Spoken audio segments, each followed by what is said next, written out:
سەرۆکی ئەمریکا ڕایگەیان گەڕی دووەمی دانوستانەکان بۆ ڕێکەوتن لەگەڵ ئێران دەکرێت لە دوو ڕۆژی داهاتوودا لە پاکستان ئەنجام بدرێت.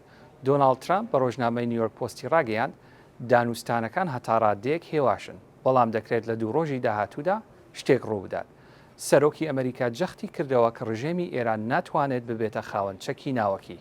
گەڕی یەکەمی دانوستانەکان لەگەڵ ئێران ڕۆژی شەمەی ڕابردوو لە پاکستان بەڕێوە چوون و جێگیری سەرۆکی ئەمریکا جەیدی ڤانس کە سەرپەرشتی شاندی ئەمریکا دەکات دەڵێت مەرجەکانی ئەمریکا ڕوونن، بریتین لەوەی نابێت ڕژێمی ئێران توانای بەرهەمهێنانی چەکی ناوەکی هەبێت و پشتگیری لە تیرۆر بکات. هەر لەسەر ئەم پرسە سیناتۆری کۆماری لینزی گراهام بە کەناڵەکەی ڕاگەیاندووە سنووردارکردنی ڕژێمی ئێران هەلێکی مێژوویی دەبێت بۆ گەیشتن بە ئاشتی لە ڕۆژهەڵاتی ناوەڕاست بە شێوەیەک کە 2000 ساڵە وێنەی نەبووە.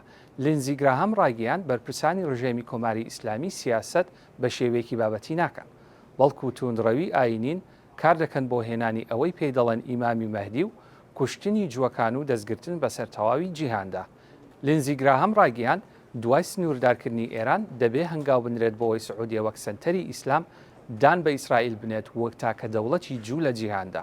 ئەمە دەبێتە هۆی گەشەی ئابووری بۆ ڕۆژهەڵاتی ناوەڕاست و تەواوی سیستەمی جیهانی. هەر پەیوەست بە بنەبڕکردنی مەترسیەکانی ئێران، ئەمڕۆ باڵیۆزی ئیسرائیل و لوبنان بە نێوەنگیری ئەمریکا لە واشنگتن کۆبوونەوە. ئامانجی کۆبوونەوە کابریتی بوو لە گەیشتن بە چوارچێوەیەکی لێک تێگەیشتن بە هیوای ڕێکەوتن و چارەسەرکردنی پرسی چەکدارانی حیزبوڵای سەر بە ئێران.